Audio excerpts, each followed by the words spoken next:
for me, the most consequential vote that I will have taken as a member of Congress, and it's not one that I take lightly. Representative Debbie Wasserman Schultz on the fence on the Iran nuclear deal. Will the DNC chair vote with or against the president? American leaders worry about the security of their country. Israeli leaders worry about the survival of their country. A forceful case against the deal comes from Israel's prime minister. His South Florida-born ambassador to the United States is live with us right now. I'm a reporter, as an immigrant and as a U.S. citizen, I have the right to ask the question. No, you don't. A made-for-TV moment. Univision's Jorge Ramos tangles with Donald Trump. Was there a winner in that set, too? It's one of the topics we will take to the roundtable. Good morning and welcome. So great to be with you today, and together without many Erica worries. But we are still feeling some effects of the storm. So before we start our conversation with Ambassador Ron Dermer of Israel, let's get a quick update from Weather Authority meteorologist Jennifer Correa. Jennifer.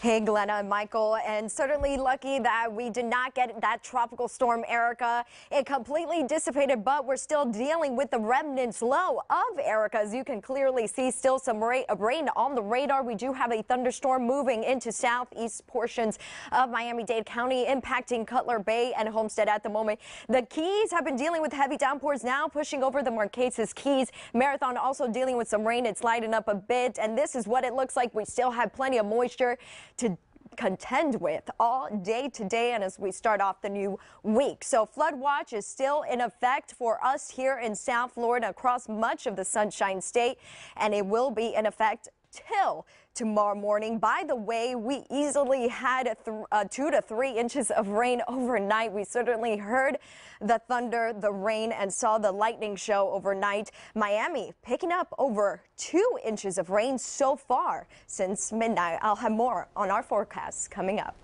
Jennifer, thank you very much. A storm of a different kind is brewing over a deal between the U.S., 5 of its key allies, and Iran to prevent Iran from developing a nuclear weapon. This week, a number of lawmakers announced how they will vote on the deal, which will be decided in a few weeks. The president defends this deal as the only viable alternative to attacking Iran's nuclear enrichment and research facilities. The president says the deal will make Israel safer. Prime Minister Benjamin Netanyahu says the deal puts Israel's very existence at risk. Israel's ambassador to the U.S. says it is a bad deal for his country, and he's been explaining Israel's objections to U.S. lawmakers recently, asking them to reject the deal. The ambassador, a native of Miami Beach, he's one of Prime Minister Netanyahu's closest advisors, and he is live, as you see, right now in the studio this morning. Good morning, Ambassador Ron Dermer. Ambassador, great to have you come back. Second time you have been here, and we are delighted you are. Good to be with you. What is the principal objection Israel has to this deal? Well, we do not believe this deal blocks Iran's path to a nuclear weapon. We actually think it paves it. At best, what the deal does is delay Iran for a few years, but you're paying a very 15 years, well, ostensibly. Well, that's if Iran does not cheat. And we're not sure that Iran is not going to cheat, given their history of deception. They have never actually abided by any agreement that they've signed with the international community. So I think to assume over the next 10 or 15 years that Iran is not going to cheat is a big assumption. But let's say they don't cheat. That means that in 15 years, Iran has a right to enrich as much uranium as it wants. You do not want to give the foremost sponsor of terrorism in the world the right to enrich as much uranium as it wants, which is the fuel for nuclear weapons. And before we get to year 15, in year 1, hundreds of billions of dollars will begin to be released to Iran, which they will use to fuel their aggression in the region and terrorism around the world. That is their history. The president, however, says there really is no viable alternative. I mean, here is what Tom Friedman of the New York Times had to say in a column recently. He said, Israel has a prime minister whose strategy is to reject the Iran deal without any credible plan B. I mean, do you and the Prime Minister have a plan B? Of course. Look, the position of the international community until 2 years ago was that you would only dismantle the sanctions regime when you dismantled Iran's military program, its military nuclear program. Unfortunately, that policy was thrown out the window.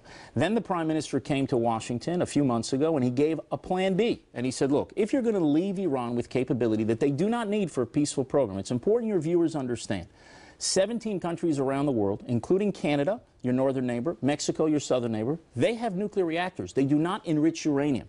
And the reason why they do not enrich uranium is you're trying to prevent countries from enriching uranium that can, on the one hand, be used for nuclear power, but on the other hand, can be used to build nuclear weapons.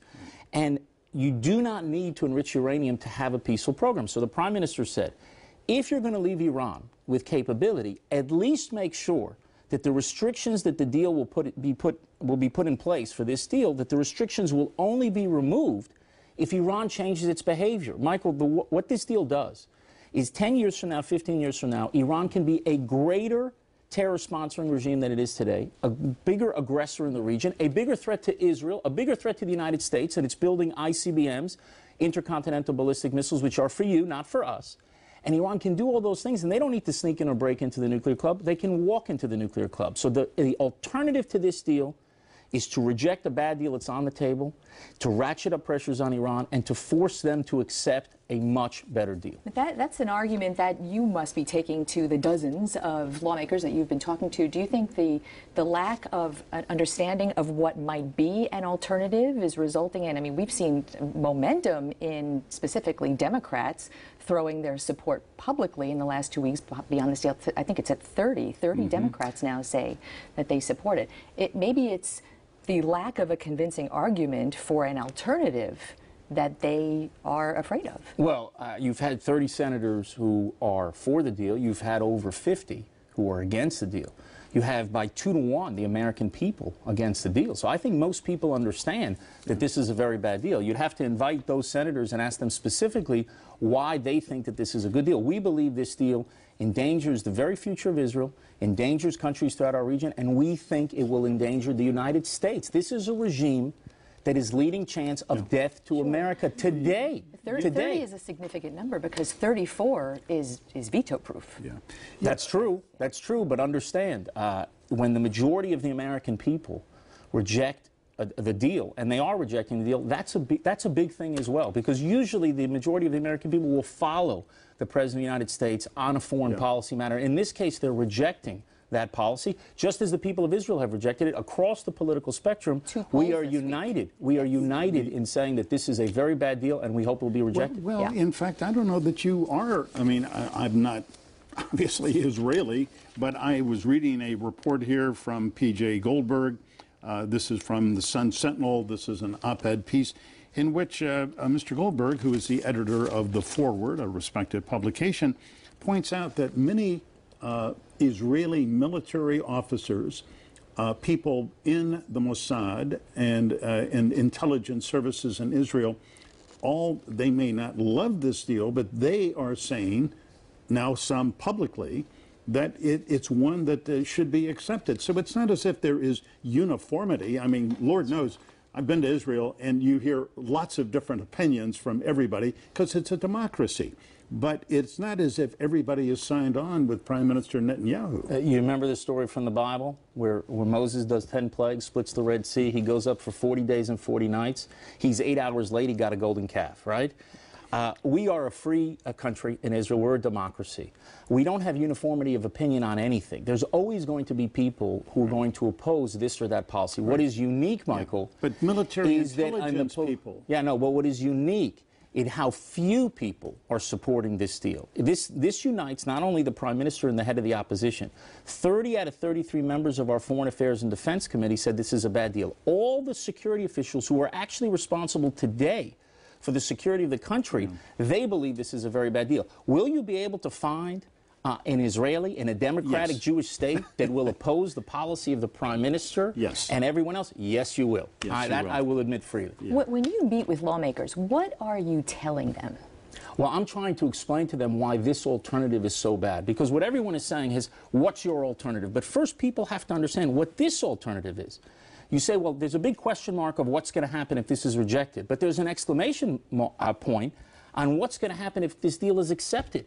This gives the foremost sponsor of terror in the world a clear path to nuclear weapons and will free up hundreds of billions of dollars that they will use to murder Israelis and murder Americans. That's going to happen, and they're telling you it's going to happen. Iran is saying we're not going to continue our policies. They are openly saying today When you're signing a deal, and before this vote is cast in Congress, Iran is openly saying, we are not going to change. People should pay attention to what Iran's leaders are saying and doing. So when you listen to, can I just follow that? Of course. When you listen to the pro and con, it sounds like this deal, here's what's either going to happen. The deal will go through, and the money involved and the sanctions that are being lifted will bring Iran to the negotiating table.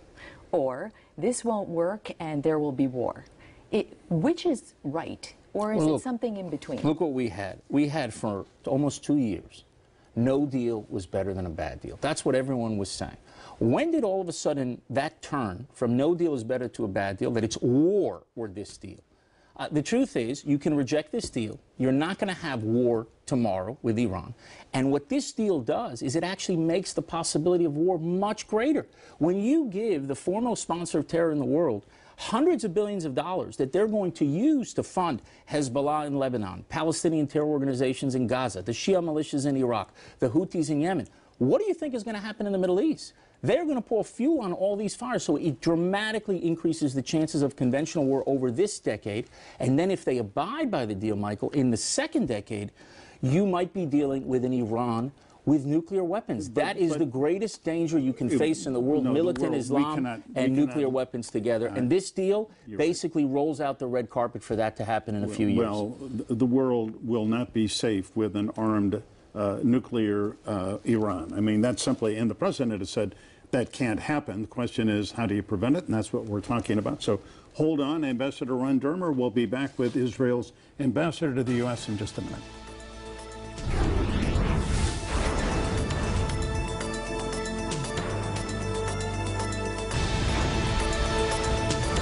Live in our studio this morning, Ambassador Ron Dermer of Israel and a native of Miami Beach. We're so glad you're here. And a Dolphins fan. Diehard Dolphins fan. They played pretty well. And you know, I spoke about Moses before. I say the Jews had to wait 40 years in the desert to get to the promised land. Dolphin fans, 41 and counting. Enough is enough. Thank you very much. I actually thought they played pretty well last night. We want to go on here and let the president present his own case. Here is what President Obama said a few days ago about why this deal should be accepted. Here's the president. The choice we face is ultimately between diplomacy or some form of war. Before Congress even read it, a majority of Republicans declared their virulent opposition. If Congress kills this deal, we will lose more than just constraints on Iran's nuclear program. We will have lost something more precious, America's credibility as a leader of diplomacy. Well, America on huge foreign policy issues does want to speak with one voice, although we are pluralistic society and democracy just like Israel. But on this issue, the president is saying, look, we have to speak to Iran and the world, and we've got 5 of our closest allies. We are all in this together.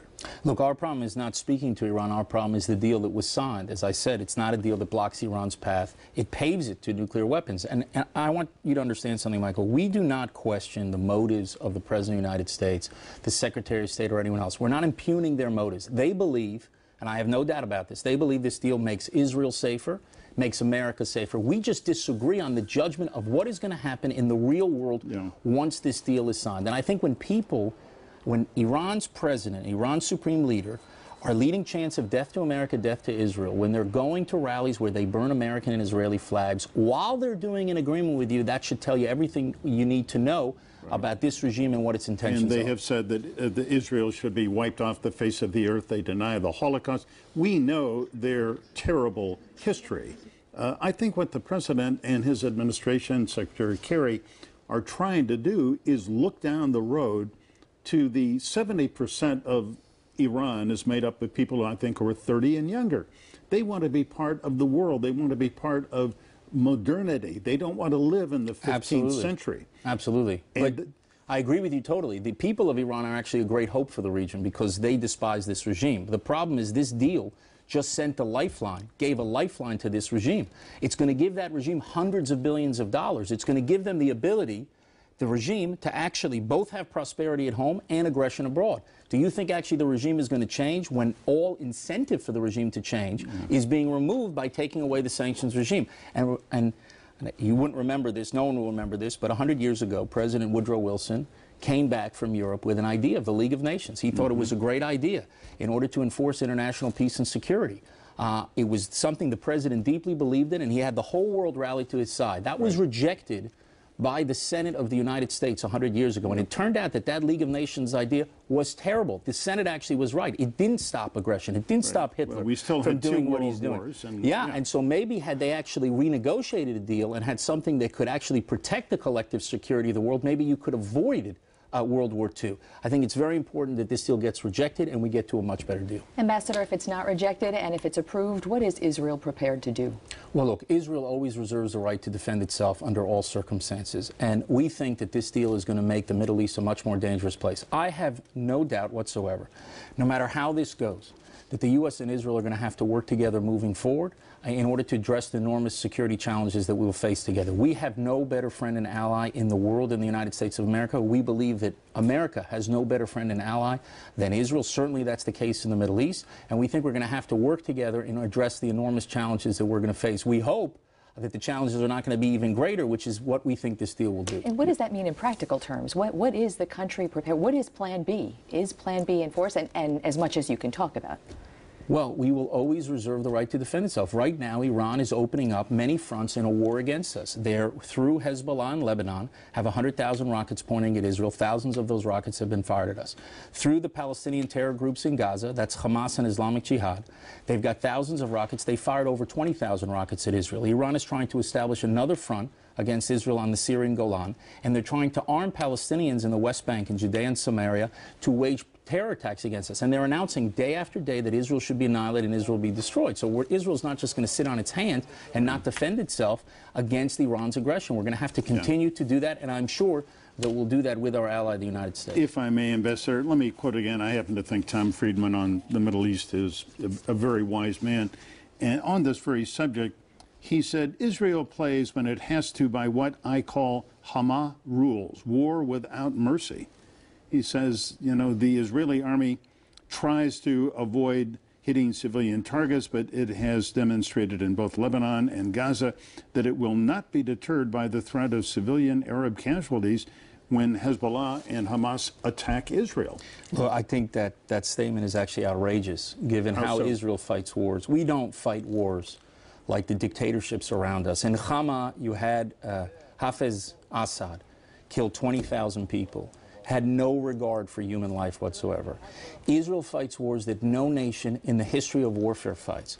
Will we actually risk the lives of our own soldiers to keep the civilians of our enemies out of harm's way? Those are not Hama rules. It's actually an outrageous statement for Tom Friedman to make. We fight wars, we defend ourselves against terrorists, and we do everything we can to prevent civilian casualties. Well, there is no other... Look, they want to kill as many of our civilians as possible. We want to keep their civilians out of harm's way, and we take great risks. Ask yourself what America would do if thousands of rockets were flying into Miami. Do you think they would use the caution that Israel has used in fighting its enemies? I'm not so sure. There would be Armageddon from the United States if we were attacked.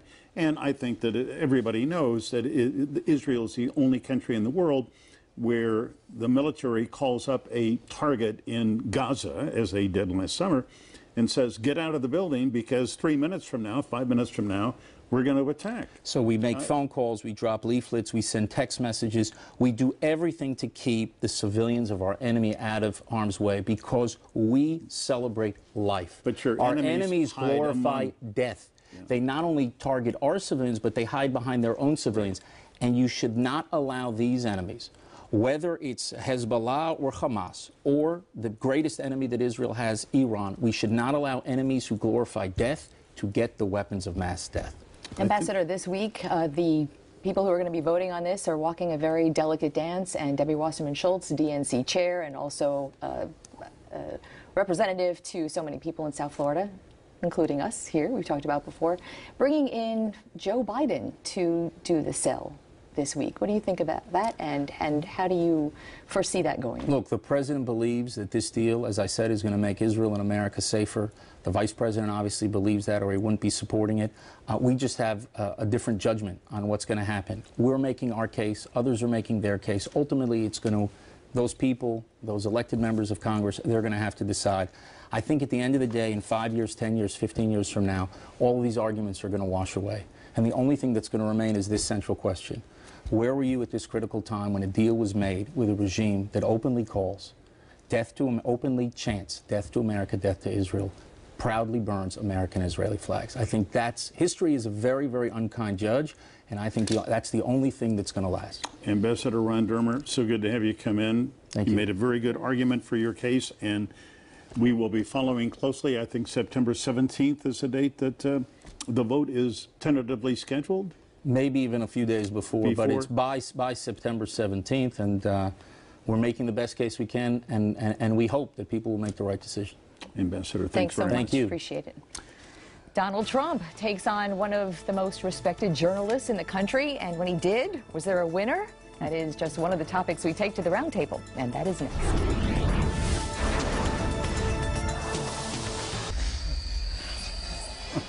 Time now to take it all to the roundtable, and first some introductions.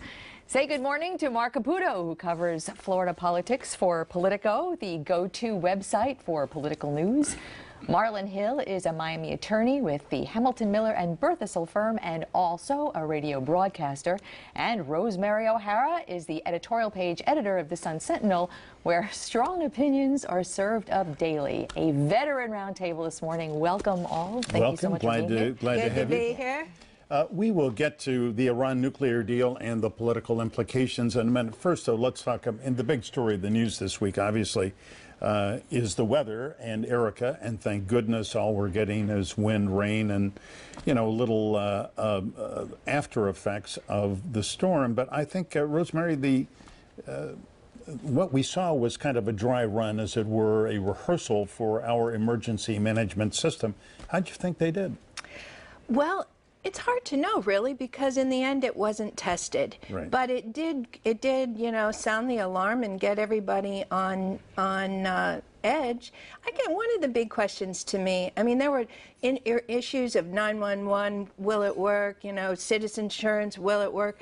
But I think one of the lasting takeaways from this drill is here we are in a drought in South Florida, and yet our water managers have to release all this fresh water, you know, out into the ocean. Right. And there's just something wrong with that. Yeah, and some of that water, I didn't go and check it, but some of the water coming out of the lake into the estuary is full of contaminants, and it's going down in that area up there in the Indian River area, and also to the west coast of Florida, and it is unhealthy. Yes, it's causing ecological damage, it's killing fish, and it speaks to the issue of we've got infrastructure problems. You know, at a time we think about how we spend in the money that we do have without raising more debt, but this nation has real issues with transportation and with water management, and you know, with sea level rise. I mean, these are some issues we've got to confront. You know, I think now might be an interesting time to bring up the South Florida Water Management District is looking for money.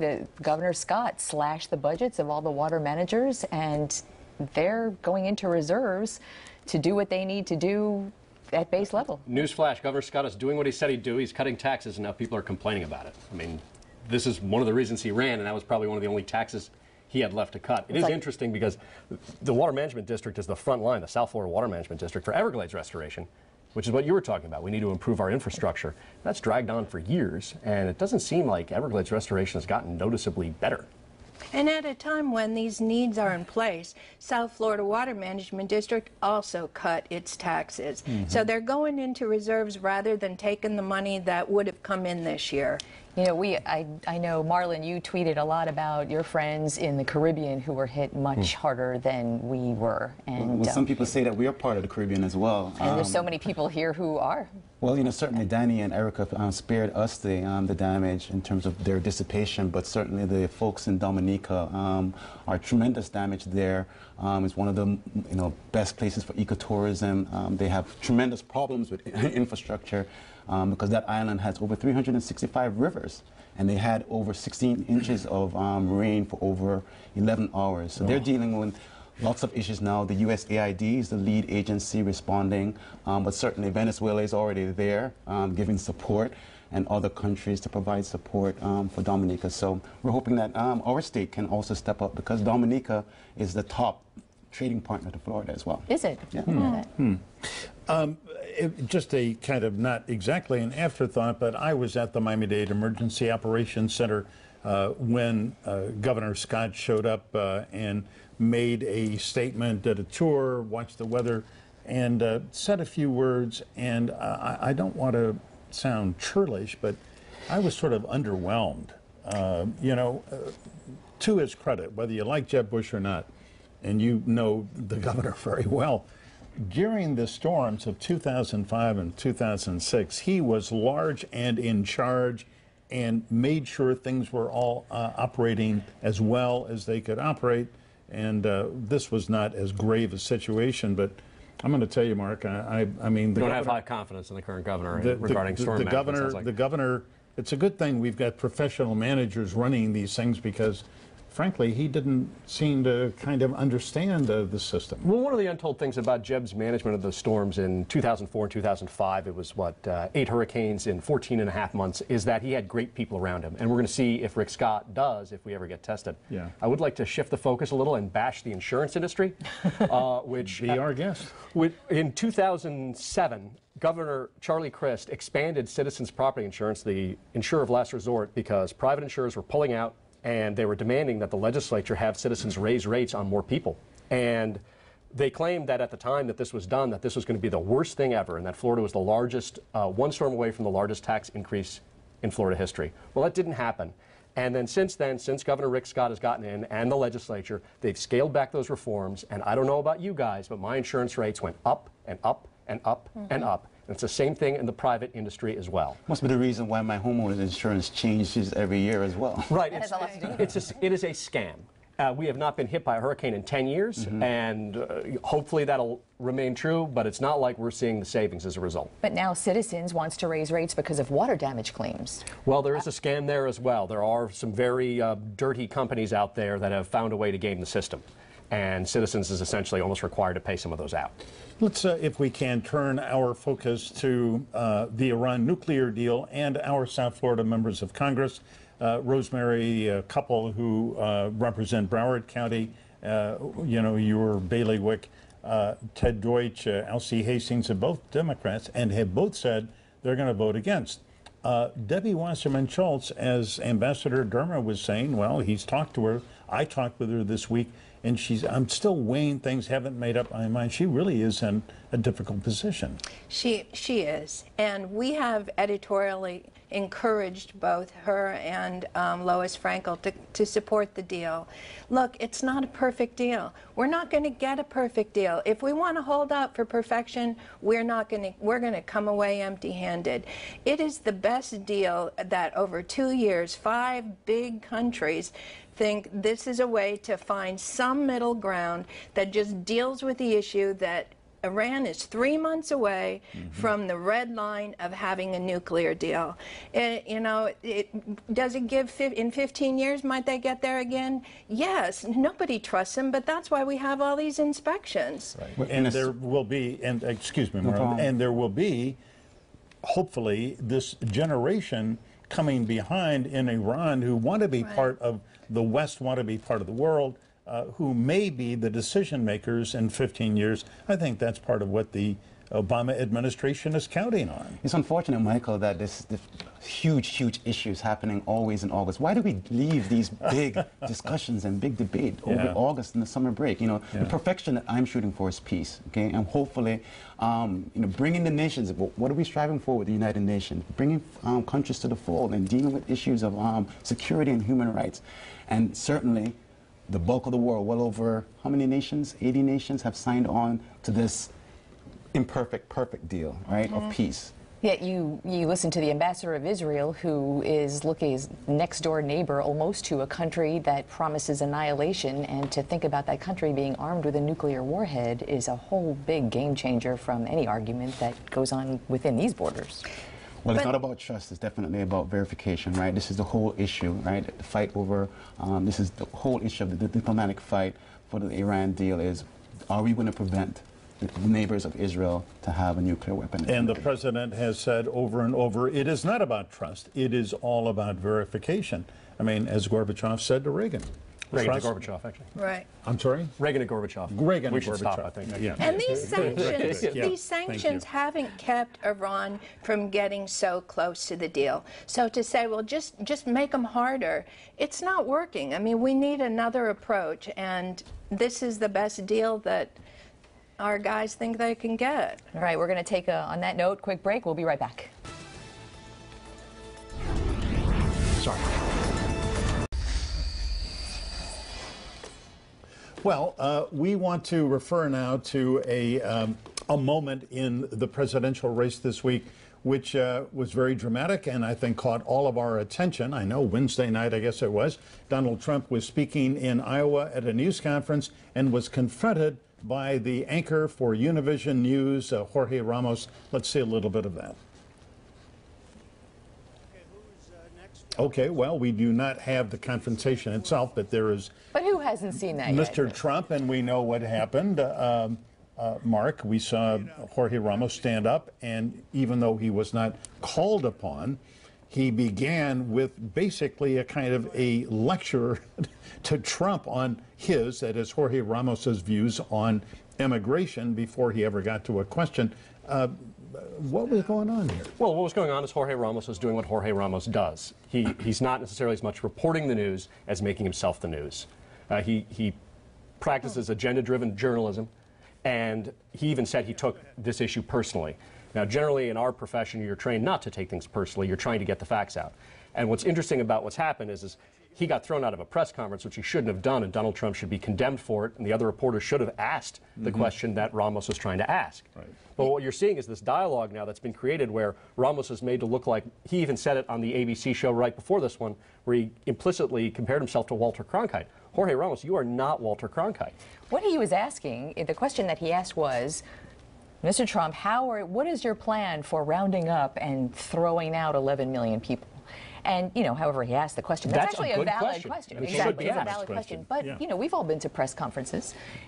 There is a protocol in some. You can just shout out questions. In this, the protocol was clearly he was calling on people, and there was a reporter asking a question that had been called upon when Jorge Ramos stood up and just started talking.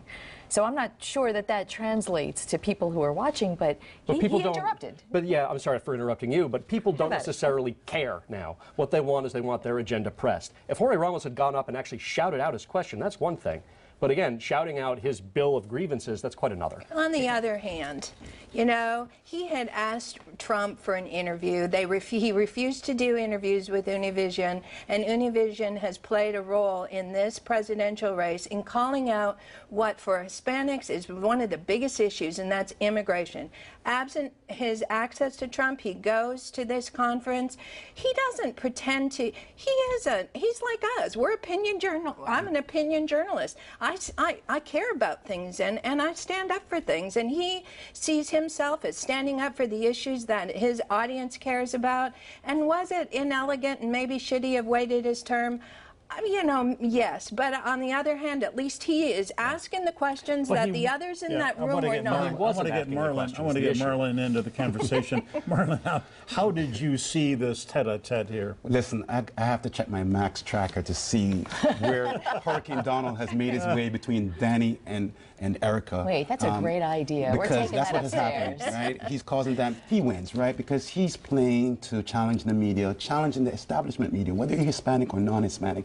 This is what Donald Trump is doing. There's a space within the American psyche right now of anti-establishment across the board, media, political parties, etc. That is what he's playing to, and this is the noise that you're seeing in the polls. This is what you call Hurricane Donald at its best. There was something much more egregious that went on when Jorge Ramos was brought outside into the hallway, and it was a man who was wearing a Trump button, I think that's all we know about him, who said to him, "Get out of my country."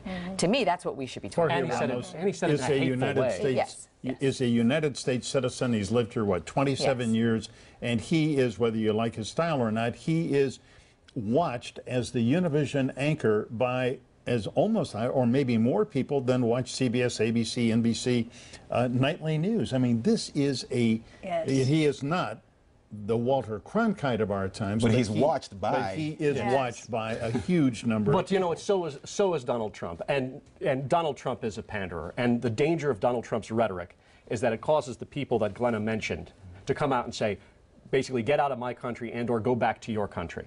And the problem that we have, on the other hand, with a person like Ramos getting up there and not asking a question, making a statement, is it leads people to believe, you know what? The press can't be trusted. The press is just full of bias, and they're up there representing an agenda. Had he got up there and actually shouted a question and asked it, shouting is fine, interrupting is fine. Asking a question is great, and it should have been done.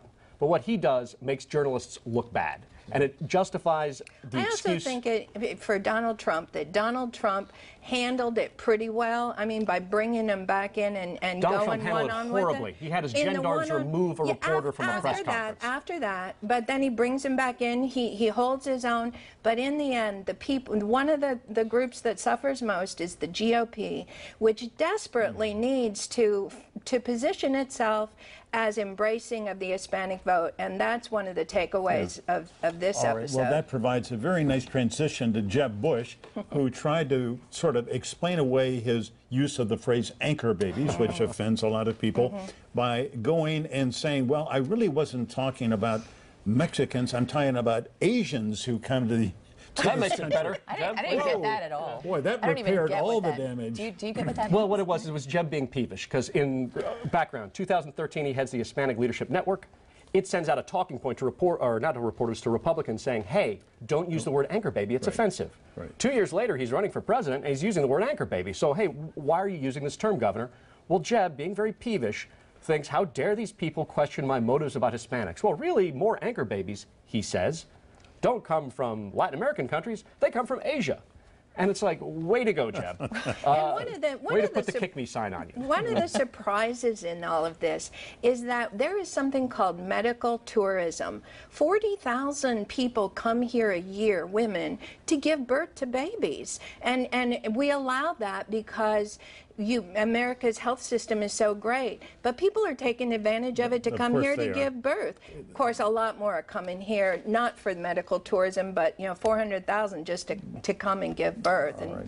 That is going to be the final word, and a good one it is. Rosemary, thank you very much. Marlon and Mark, great to have you come in. As always. Thank you for speaking out for unruly news conferences, but well, I was being unruly at the same time. He is an unruly news. All right, financial troubles and severe drought are hurting people living in Puerto Rico. After the break, you will meet savvy entrepreneurs who are finding success despite those hardships.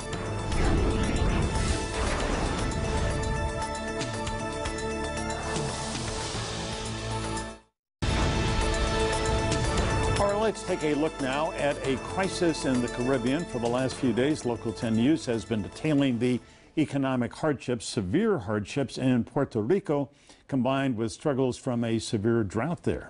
There is some hope, as Carlos Suarez will show you in this special report. In a working-class neighborhood outside San Juan, you'll find a surprising sense of optimism, a spirit of entrepreneurship that is alive and well. Ulises Velasco admits opening a second business last fall during tough times could have ended in failure. Instead, he's grateful for patrons that have allowed him to hire a staff of 14, including 5 cooks, to run a restaurant that serves staples of Puerto Rican dishes, a group of customers that includes my family. Uncles, aunts, and cousins who stop in for lunch or dinner a few times a week.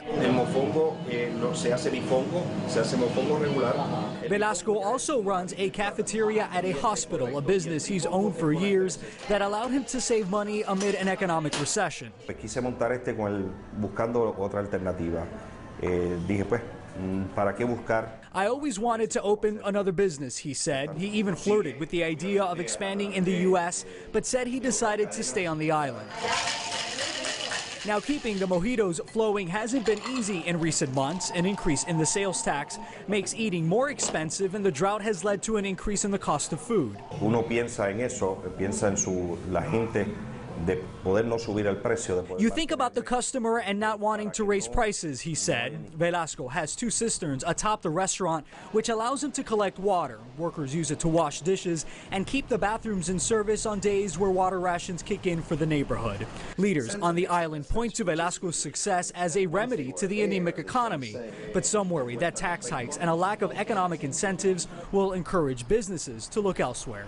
We're losing population, and that hits home because you're talking about relatives, friends, neighbors leaving Puerto Rico because they want better opportunities, more rights, and they can find them overnight in any state, like Florida. Despite the economic hardship, Velasco tells me he hopes to open up another restaurant, one possibly in South Florida in Homestead where he has family. He tells me el futuro, the future, is still promising. Reporting in Bayamón, Puerto Rico, I'm Carlos Suarez, Local 10 News. Carlos, thank you. And still to come, Public Spending 101, an elected official who wants an Ivy League education and wants you to pay for it.